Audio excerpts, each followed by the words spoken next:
డిబేట్లో ఉన్నాను నేను. మీరేం చెప్తారు? మీకు వాస్తవానికి జూమ్లో వచ్చే పరిస్థితి ఉందా, ఫోన్లో మాట్లాడతారా?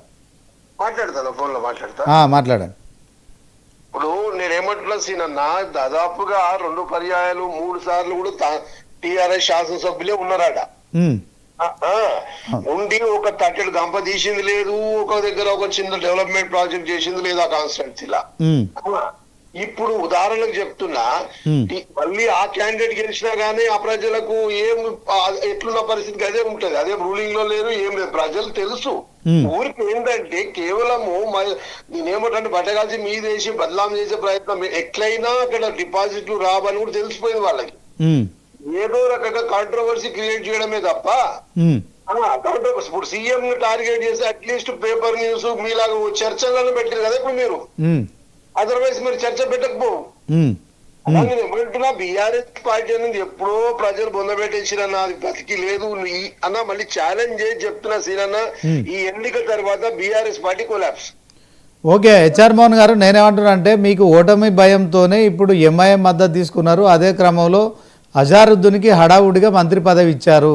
మీరు జూబ్లీహిల్స్లో ఓడిపోతున్నారని చెప్పి బీఆర్ఎస్ బీజేపీ 2 పార్టీలు కూడా ఆరోపిస్తున్నాయి. అదే క్రమంలో సునీత గారు ఇంకో మాట ఏమన్నారంటే, రెండు పార్టీల ప్రభుత్వాలను చూసాము, వాళ్ళ పాలన చూసాము, ఈసారి ఖచ్చితంగా బీజేపీ గెలుస్తుందని చెప్పి బీజేపీ నాయకురాలు సునీత గారు అంటున్నారు.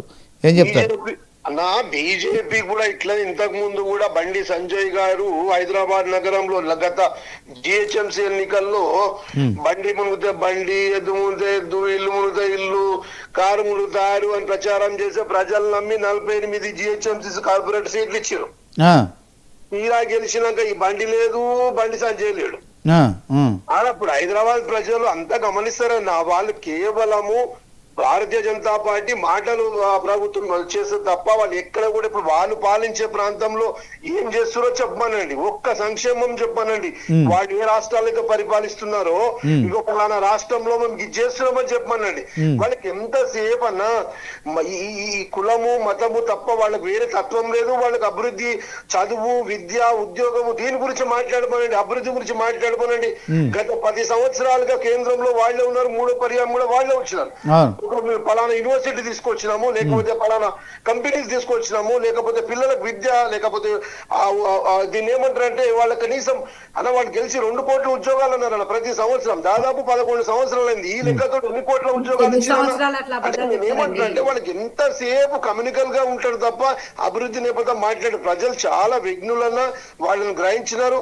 ఈ ఎన్నికే కాదు, నీకు బీహార్ లో కూడా వాళ్ళ కథమే. అది బీజేపీ పార్టీ గురించి చెప్తున్నాను. ఇక బీఆర్ఎస్ పార్టీ అయితే కౌంట్ లో లేదు మాకు ఇప్పుడు. బీఆర్ఎస్ ఎందుకు లేదంటే తనకున్నటువంటి వ్యతిరేకత. అదే 50,000 పైచీలుగా మెజార్టీతో గెలుస్తున్నాము, మీరు రిజల్ట్ రోజు